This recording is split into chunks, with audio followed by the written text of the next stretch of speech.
recording now, and somebody always asks me when, how do I get the recording? Usually what happens is somebody from my company sends out a link to all of the people registered for the webinar, and that link will have a link to the recording. So I am recording this, so in the event that some of your colleagues need to listen to it later, they can do that. And so today's, this is the last of these webinars for this year. We don't yet have any topics for, well, I shouldn't say it that way. We haven't yet publicized our topics for 2015, but shortly we'll be sending out emails, and we'll post up the topics that are going to be that we're going to be covering in these webinars for the coming year. Obviously, we're still sorting out some of those details. So today, before we get started, I always issue the following warning, which is that I cannot hear you because you're all muted. However, hopefully you can hear me. But the best way to communicate with me, ask questions and stuff like that, is to either type in the chat box or type in the question box, whatever you have there in your interface. And I try to keep one eye on that little icon to let me know when somebody has asked a question.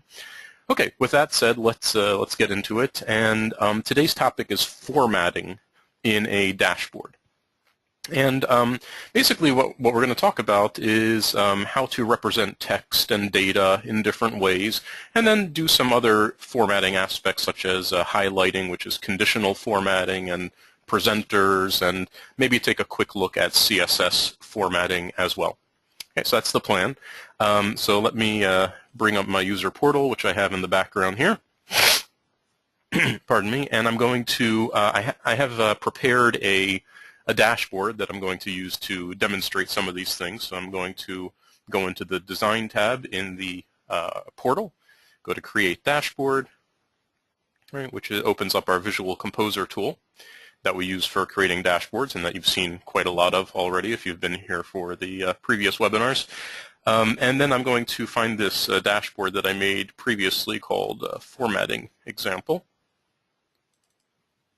And I'm just going to open that up.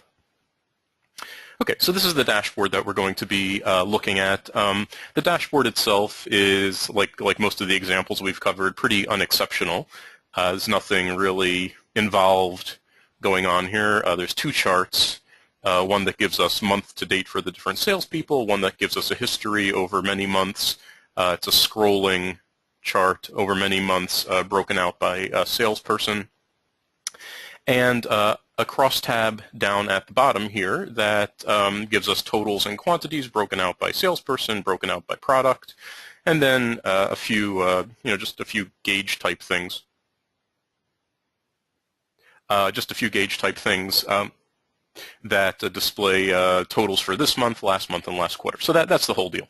Okay, so let's get started talking about formatting. So some of the basic formatting that we've probably already done, and you may have seen already, is things like formatting dates and numbers. So let's take a quick look at that. For example, you've got these dates along the top here in the chart, the top x-axis broken out by month. What if you wanted to change the formatting of these labels, right? So it's got the year and then the month. What if you wanted it to be the month and then the year? Now, in many cases, you can make changes like that from the toolbar, right? You can select the thing that you want to format, and you'll notice that when I select one of those labels, then I do get some controls up here, right? I can set the font, I can set bold and the alignment and other kinds of things, but there's nothing here that allows me to really set the date format. So what do I do in that case? If I don't see what I need in the toolbar, what I do is I right-click on the element that I want to format, and then select Format from the menu. And that opens the Format dialog box. And every component has this dialog box, so every component has some formatting features, so you can right-click on any component, and in fact different parts of a component can also access this dialog box. So for example, what I just did is I right-clicked on that label. That opens the formatting control for that label, but if I wanted to format some other label, like the labels on the bottom x-axis or the y-axis, then I would right-click on those labels and select Format, and that would open then the formatting dialog box that is specifically targeting those labels. So different parts of a component, like different labels on a chart, different regions of a table, the title bar, the column header, the body of the table, they can all be formatted independently. Okay, so what I might want to do in this case for these labels up at the top is just alter the date format. You can see that by default the format is none. Right, so right now there is no explicit format on these values, and they're just adopting some default. Right, that default could be set by an administrator, or it might just fall all the way back to the default settings of the software. But if I want to explicitly specify a date format, then what I do is I select this date format here, and then if you open that menu, you'll notice that there's a list of presets, and they all use these funny codes. And these are basically the letters that you see here are basically placeholders, and by using these different placeholders, you can construct different date formats. Now, for purposes of this class, I'm not going to go into any detail on these different formats, but if I want to put, let's say, the 3-letter month and then the year, I can just type something like this: capital M, capital M, capital M, YY, YY. Right? I don't know if that's one of the presets here, but anyway, you can construct your own formats. That's one of the benefits of this. So 3 capital M's means a 3-letter month, 4 lowercase y's means a 4-digit year. Right? So that's how I can construct a date format, or of course you could select one of the presets. Right? And then I press OK, and that chart will refresh and now display the format that I selected. So that's an example of date formatting. Now, what about number formatting? Right? So in many cases, you want to change the way that a number gets displayed. So, for example, on the y-axis here, here's a measure column. These are totals in dollar amounts. What if I wanted to change this to, instead of saying with the $sign 200,000, what if I wanted it to say 200,000 USD? Right? In other words, US dollars. Right, so what I can do is I can right-click on that, and then the procedure is the same. Right, you can't do it from the toolbar because that, although there is, you do have some capacity to format numbers from the toolbar. Right, you can move decimal representation and such, but if you want to set something more complicated, again, you need to right-click, go to Format, and then we can do something like a number format. And you'll notice that there are a lot of presets here as well. Right, so in this case, these placeholders are basically placeholders for numbers. The zeros mean basically that a zero should appear in that location if there is no digit in that location. And the pound signs help you do rounding and also a placement of commas and other punctuation. So I'm not going to go into detail. Again, it's covered in the documentation, and it's this entire scheme of specifying numbers is borrowed from the Java standard. So you know, if you're interested in the full details, you can you know, check out the Java documentation or check out our documentation. But in any case, I'm just going to select a format that looks more or less like a currency, and then I can actually just write on the end of it USD. You can type in here and create your own formats. Right? Of course, you know, it obeys, these formats have to obey certain rules. So not just anything that you write in here will work, but you know, this should be fine. So it'll stick USD on the end of that number. Press OK, right? And then these numbers are represented in the format that I specified with a comma every 3 places and two decimal points and USD.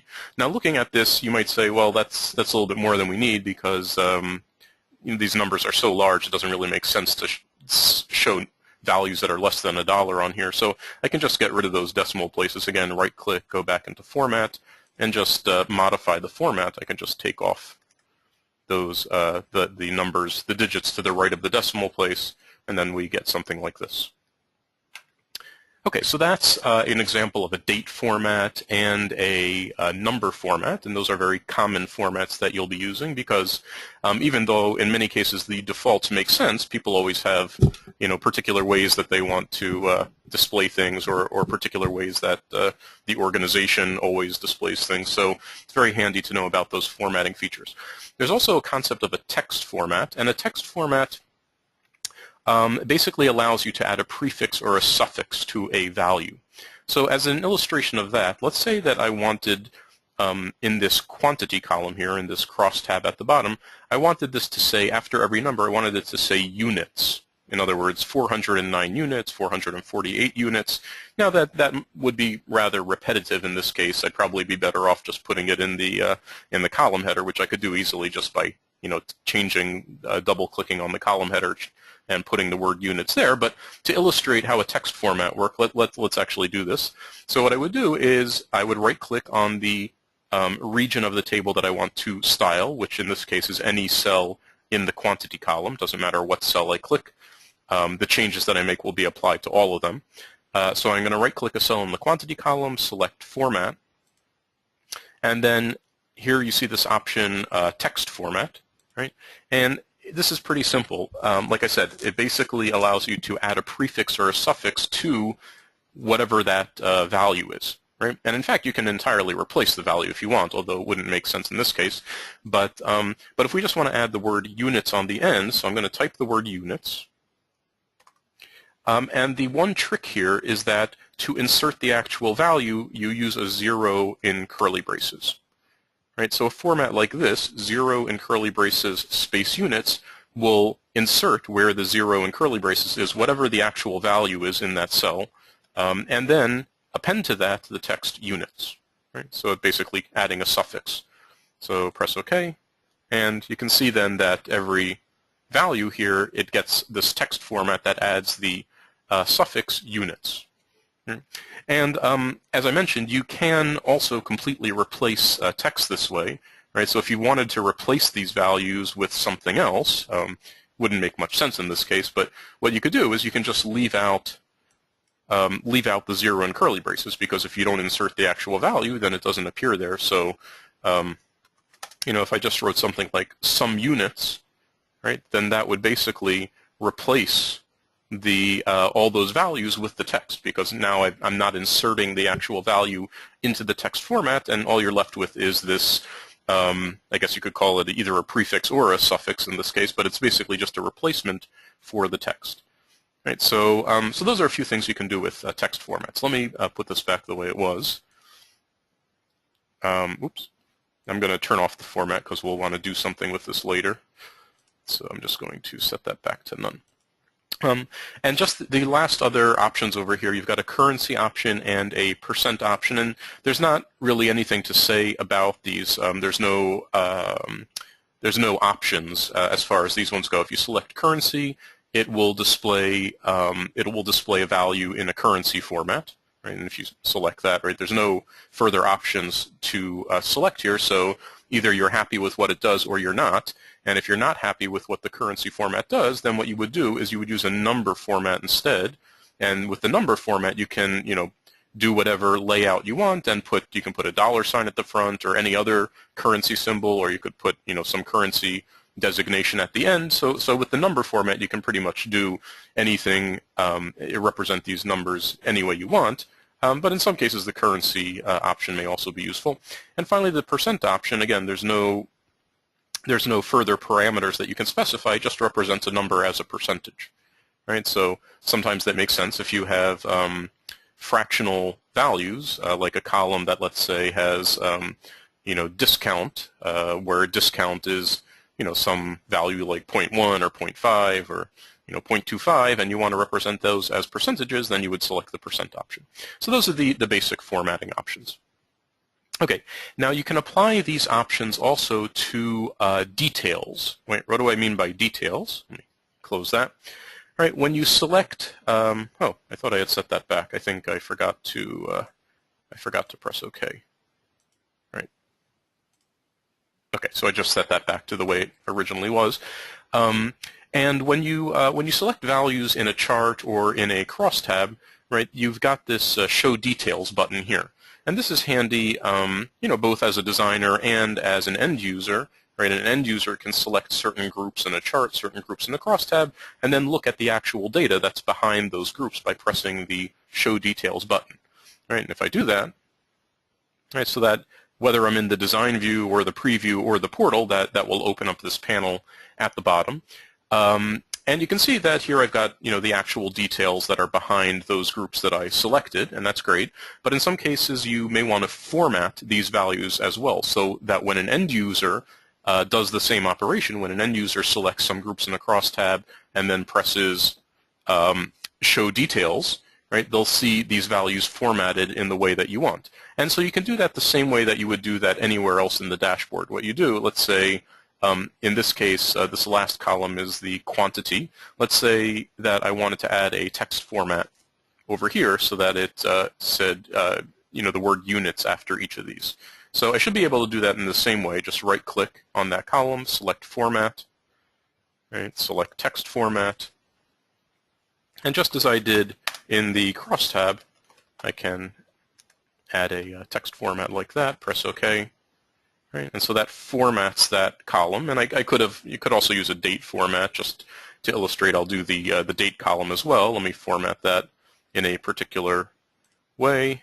So this one I'll select a date format, and I'll just pick one of the presets. Oh, it's already using that one. Let me pick something different than what it has. So I'll just pick one of the presets there, and I can apply that format. So now the date and the quantity purchased are both being displayed with some format that I specify as the designer.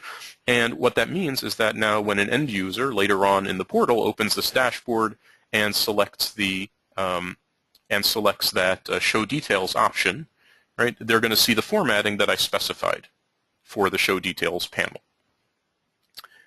Okay, now going beyond representing the data, there is a lot of other formatting that you can do, and a lot of this we've looked at in previous classes.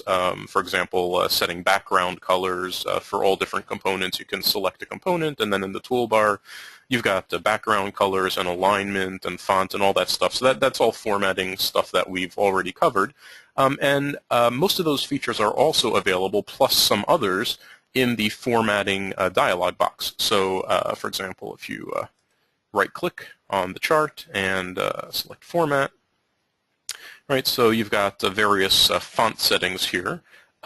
Most of these you could probably do from the toolbar, but there might be a couple things that you can't do from the toolbar that you can do here.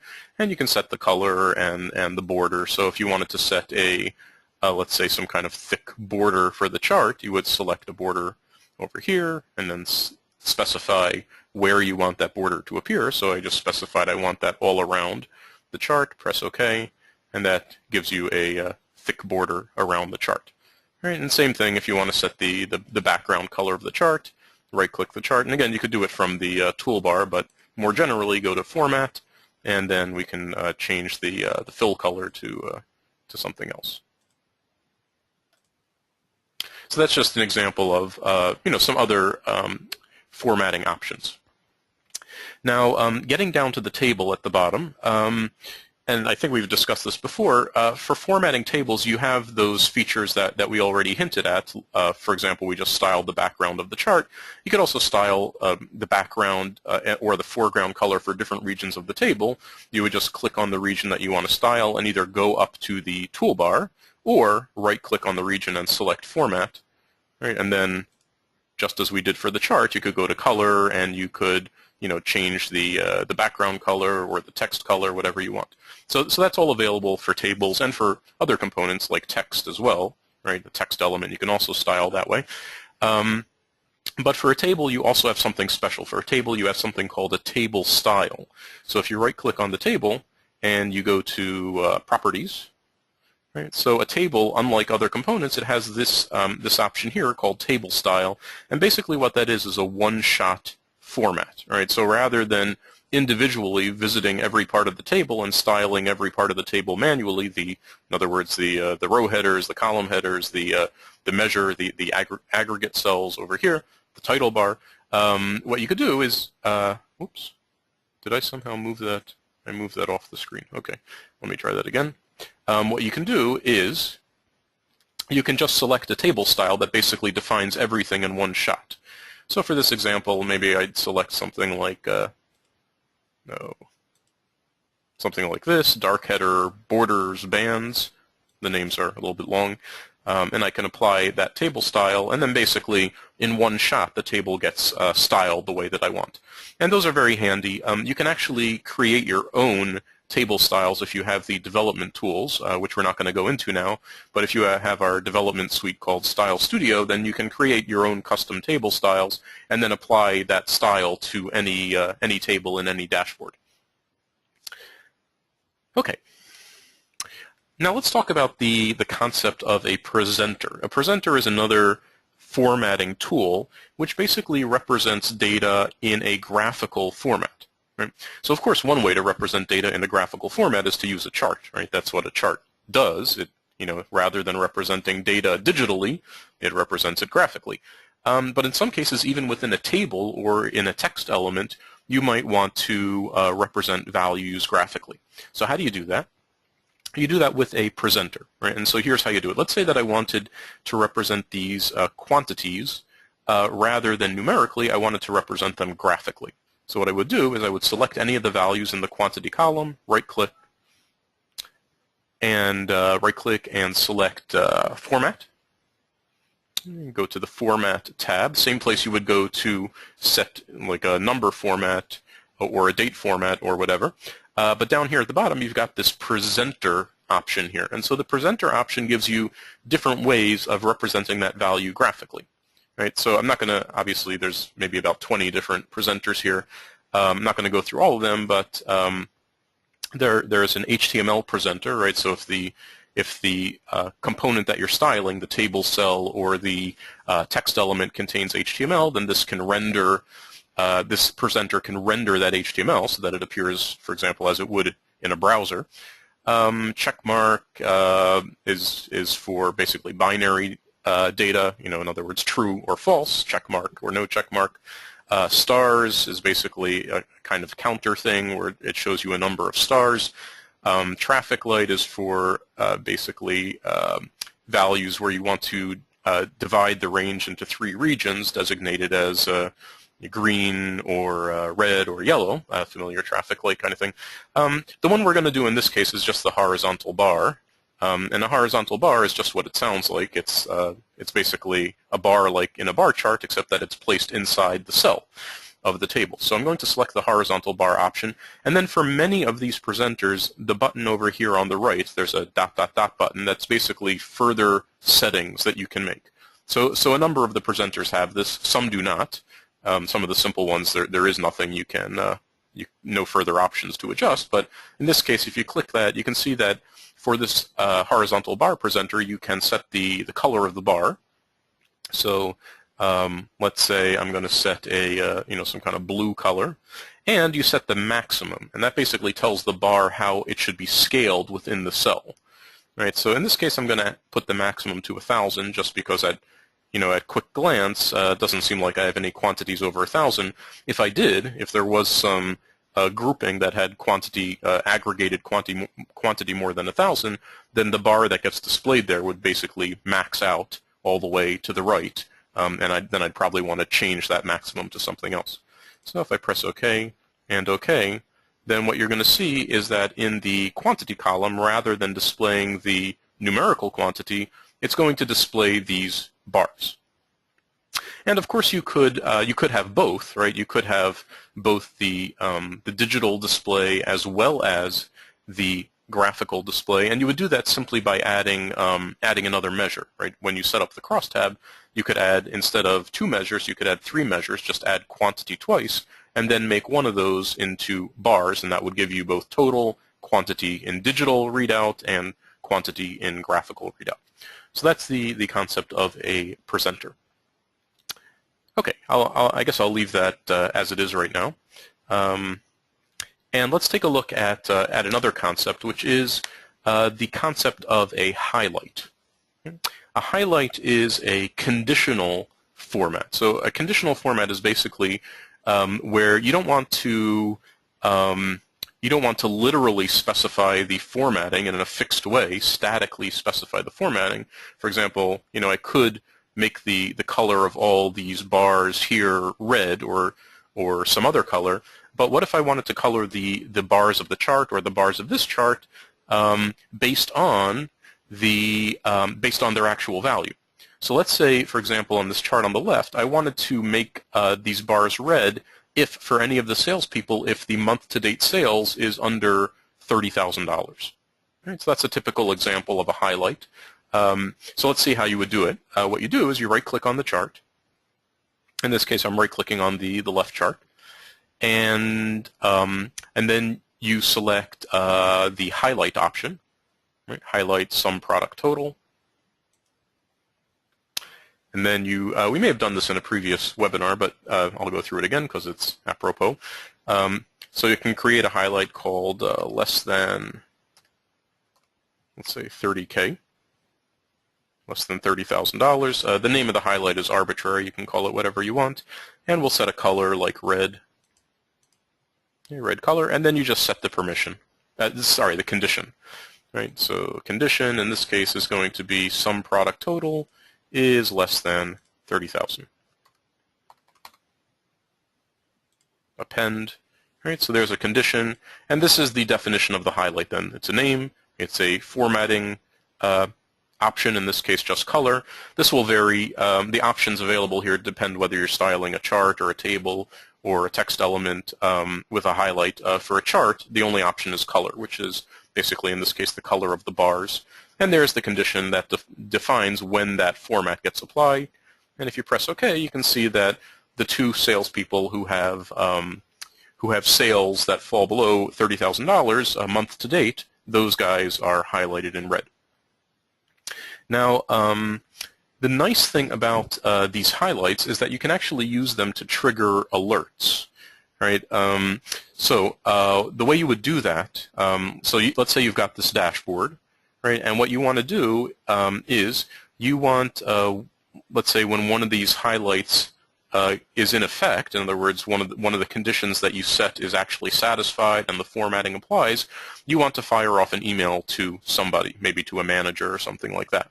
So what you do is you go back to the portal, and we'll just leave this for a moment. I just want to illustrate how you can do this. You go back to the portal, and you would go to the Schedule tab in the portal.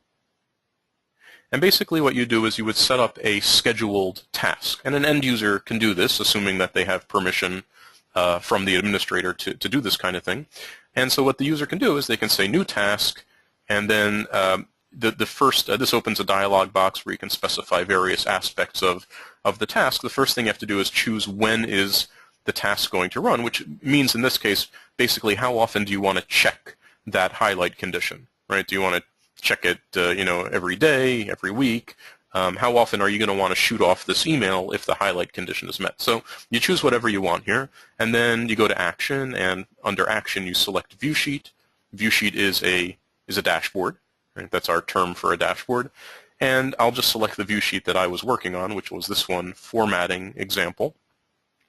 And then what you would do is you would set up notification of task status or deliver to emails. These are basically two email options, right? Either to just send a notification and or to send the actual dashboard itself, right? So you would make your selections there, and then down at the bottom there's an option here, execute action only under selected highlight conditions. And if you turn that on, what you're going to find is it opens up this table down below, and this table lists any highlight conditions that exist in the dashboard, right? So here, the very first item, you can see chart 2, and there's a highlight called less than 30K. That's the highlight that we just defined, and it tells you what that highlight is. The tooltip gives you more details, right? So it shows you what that highlight is. And then if you want the email that you set up above to be triggered only when that highlight is actually satisfied, in other words, only when those bars on the chart or when some bar on the chart turns red, right, then you would just select that and save the schedule task, and then basically every time the schedule task runs based on the schedule that you set, what will happen is that it will check that highlight, and if that highlight is satisfied, if that condition is satisfied, it will send emails to the people that you specified. Okay, well that's just a little detour, just a nice little feature. Let's get back to our formatting considerations. Okay, so the next thing that I want to talk about is the Format Painter. Right, so there's a tool in the toolbar called Format Painter, and this is similar to some other programs. I think some Microsoft programs have a Format Painter, if I'm not mistaken. Maybe Microsoft Word, although I don't use it very frequently. And basically, what this is a way to quickly copy format from one component to another. Right? Now, the formats that you can actually copy this way vary component to component, right? So you may not be able to in one shot copy all the formats from one component to another component, and certainly if you're trying to copy formats, let's say from a chart to a text element, how that will work, is you have to try it to see what it does. But in the simplest case, you generally want to copy formats between like elements. So let's just do an example of copying a simple text format, right? So here I've got this title here that says month to date. Let's say that I just went and I changed the font to something else and changed the size. Right. So, I just made some changes there, and now I decide that I want to apply that formatting to some of the other text elements that I have in the dashboard, to maintain a consistent scheme. So what I could do, of course, is I could visit each of those text elements and then repeat the steps that I just did, setting the font and the size. But alternatively, what I can do is I can select the component that I want to copy the format from, then press the Format Painter button, right? And then I can visit the different components that I want to modify. So I just clicked on the one that says History, and it copies the formatting to there, and I can, in the same way, format these other ones, and each time I click on a component, it copies the formatting using the Format Painter, and then when you're done, you can press Escape and that, or click the Format Painter button again, and that exits from that Format Painting mode. Okay, so far so good, I hope. So what I want to do next is take a look at a little bit more advanced feature, maybe a couple more advanced features. You may have noticed that when you're doing formatting, right, so if you right-click anywhere, whether it's a text element or table, chart, and you go to Format, often you're going to see this CSS tab. Right? So what is that about? Right? So those of you who are somewhat familiar with web design and whatnot will know that CSS is basically a formatting language for essentially for web pages. And basically what you do is you define classes and IDs and assign properties in this text file. CSS stands for Cascading Style Sheet. It's basically a text file, and in it you specify visual properties, and then basically when web pages load up, they read the formatting specifications out of the CSS file. And you can do the same thing here for dashboards. So I'm going to illustrate a very simple example, and I hope that it works. So I have a very simple CSS file that I'm going to show you that I made before. Here it is. So I just created this CSS file, formattingexample.css, and I defined a couple classes in it, dashboard heading and chart background. Right? So I just did this in a text editor, and I saved it. And the next step in getting the CSS to work is a step that end users would not be able to do, but an administrator would have to do. Right? So generally, an administrator would be designing these CSS files if you're using them. So an administrator creates a CSS file, then the administrator goes into the administration tool, and I'm just going to illustrate this really quick. Right? So our administration tool is Enterprise Manager, and in Enterprise Manager, under Presentation and Portal, there's a Look and Feel page. Okay? And in this Look and Feel page, there's a property. Again, this is available only to administrators, called ViewSheet CSS, and that basically allows you to specify a custom CSS file. So basically, you would click Choose File, you would select this file that you created, and then press Apply, and it uploads that file to the server, which I've already done. So mine already is set to custom. It's already using this this file. Okay, so that's how you get a CSS file into the system for purposes of using it in a dashboard. Okay, so back to the dashboard. Okay, so let's say that I wanted to use those two CSS classes to style components of the dashboard. So what I would do is, let's say that I wanted to style this heading, right? So I've got this class here called dashboard heading, and it sets a color. It's basically just red is the only property it sets. Although I could add other properties. I could add background color and font family and all the stuff that you could usually do in CSS should work. And then what you do is in your dashboard, if you've got that CSS file already uploaded, then you can right-click and go to Format, go to the CSS tab, and you should be able to open up either the class or the ID menu items here, and you should see any defined classes or any defined IDs in the CSS file. Right, so for the CSS file that I just showed you, there are no IDs specified. IDs are specified with a basically a hash symbol in front of them, whereas classes are specified with, as you can see, with a dot in front of them. That's just the way CSS is constructed. And so in this case, I've got two classes to choose from, so I could choose the dashboard heading. Right? And then basically what happens is that tells it that it's supposed to read the foreground color from that CSS file, and so it looks into the CSS file, it finds that class, dashboard heading class, and it reads all the properties out of there, and it uses those to style the component. Similarly for the chart, if I wanted to assign a background color to this chart from the CSS, right, of course I could do it from the toolbar, or I could do it just by right-clicking and going to Format and the Color tab, and I can assign a background color. Those are all valid ways of assigning color to a chart, but if I want to use the CSS option, I could select, for example, Chart Background, right, which should set some kind of a gray background, and press OK, right, and that gives a gray background to the chart.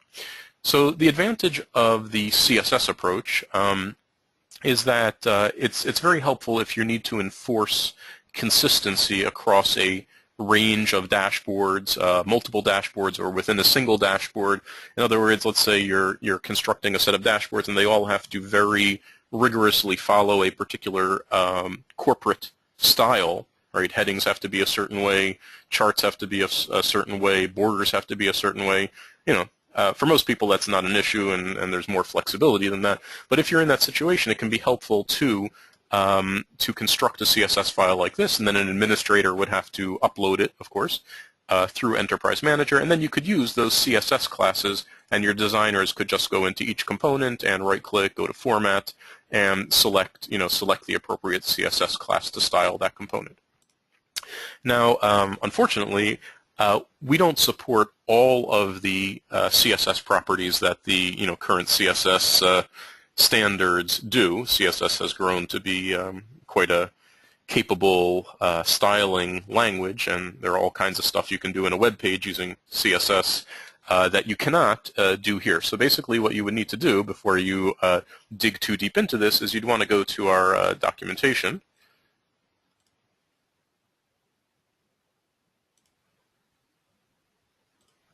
And look up, see what properties are available. Right. So here's oh, I was already there. CSS properties and syntax. Right. And so this tells you for different components what kinds of properties you can actually use. You can see that the list of available properties is much smaller than what you'd find if you picked up a reference guide on CSS. But this is what we support at the current time. Okay, let me mention one more thing, and then I'll take any questions, which you could type in the chat box. The last thing I want to mention is localization, which is not really under the rubric of formatting, but it has some similarities in the sense that localization allows you to change the appearance of components on a dashboard, in particular the text of components on a dashboard based on the locale from which the user is logging in. Now, in the majority of cases, that is genuinely used for localization, by which I mean you have users logging in from different locales, maybe some logging in from a English-speaking locale and some logging in from a German-speaking locale, and you want to display English to the English speakers, and you want to display the dashboard in German to the German speakers, right? So that's the most typical kind of localization that you could do, but you could also make localizations that are not really geographical or language localizations, but you could have you could change the text in various ways depending on who the user is. All right, so you could specify localizations that actually pertain to maybe company departments in your company. So one locale could be business department, another locale could be sales department, or or whatever the case is, and then you could, based on those quote-unquote locales, you could substitute different text. Now, in most cases, that's just a it's just a cute thing, but some people have actually used localization in that capacity. So let me just illustrate how the procedure takes place. And again, like CSS, it requires the involvement of an administrator. But let me just show you the side of it from the designer perspective. From the designer perspective, what you would do is you would go into the Options button up here, right, in the main toolbar, Options. And there's a tab in there called Localization, and you would click on that.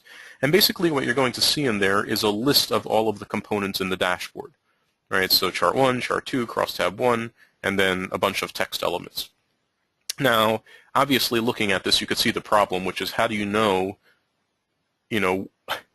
which one of these things is which? And so what you would do if you were actually doing this is you would give these better names. So I'll close out of here, but what I would prefer to do is for Chart 1, which I think is this guy. Right, so if I go into, oh, that's Chart 2 actually. See, this is why it's worthwhile to give better names. So rather than having this called Chart 2, I might call this month to date employee. Right, month to date employee. That just gives an ID to that chart. And then for this chart, I might call it something just like history.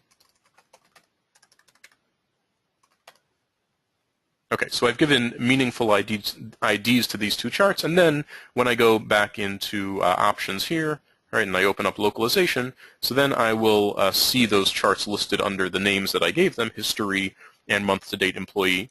And then what you can do is you can expand that, and you'll see a list of options that you can localize. Right, so basically these are text within the chart that you can substitute the value to. So for example, x-axis title, you could select that, press Add, and that adds it to the list on the right side here. And then what you have to do is you have to give a text ID. Right? So a text ID is just an arbitrary identifier. So, whoops, I always do that. I double-click it and it throws it back in the other panel. But what I wanted to show you is you can, you can give this an ID, whatever ID you want to give it. It's arbitrary.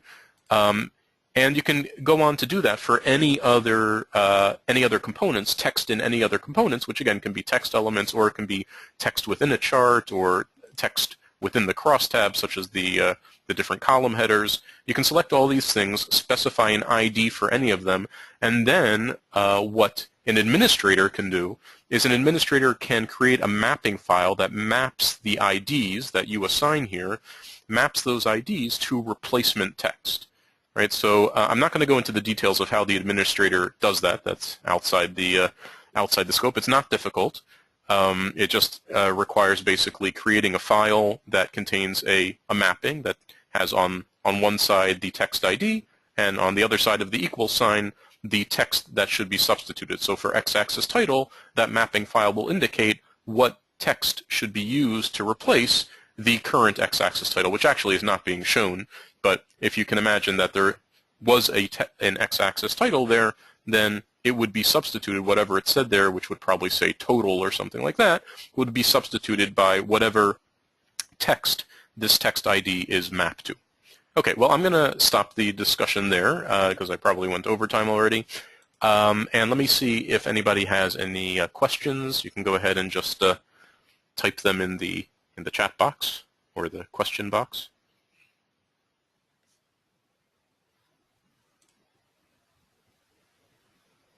I'll wait a little while just to see.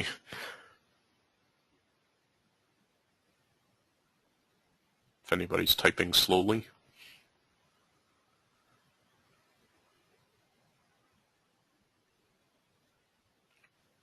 Okay, well, I'll just say if anybody is typing, I'm keeping my eye on the indicator there. Oh, there's something. Is presenter available? The question is presenter available only in version 12? I think that's a good question. I think that may, in fact, have been added in version 12. But I can't tell you that with exact certainty. I'd have to check our feature list for the different versions. But that's You know what? I think 11.5. I think it may have been introduced in 11.5 because 12 was only released very recently, and I feel like we've had presenters for a little bit longer than that, but it is hard for me to remember because obviously I've been using version 12 for a long time before it was released, so my memory could be faulty.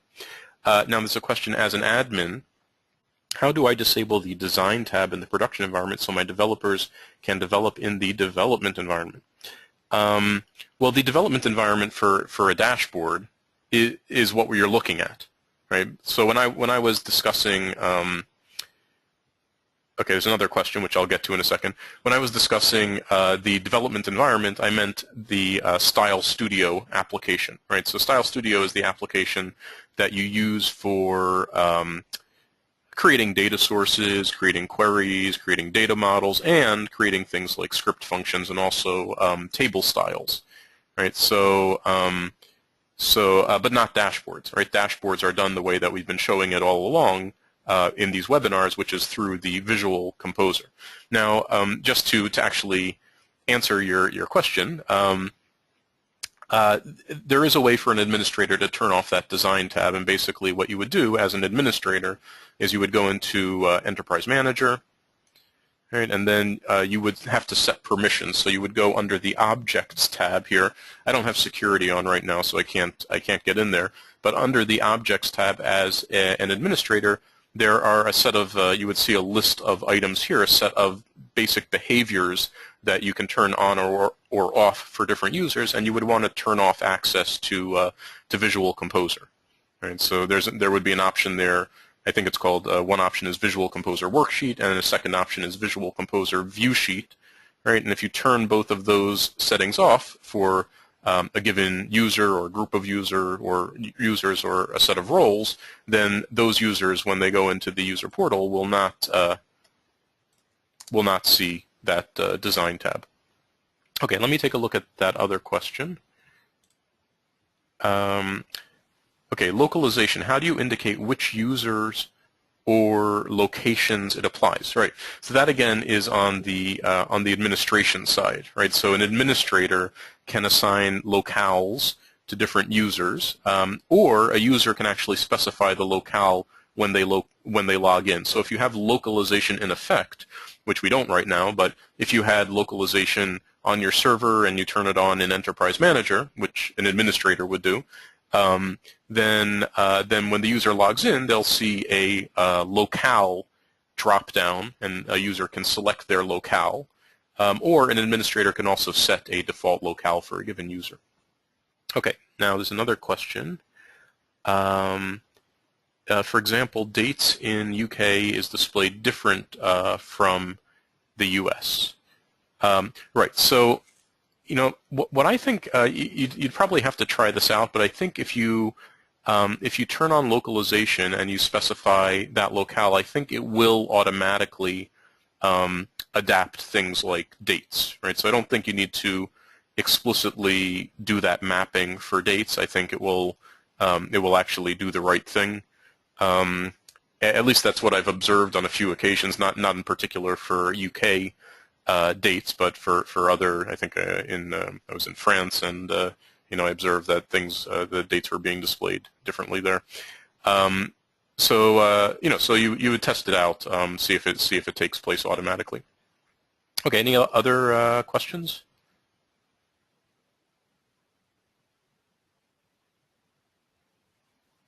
Okay, I'll just wait another moment in case anybody's typing.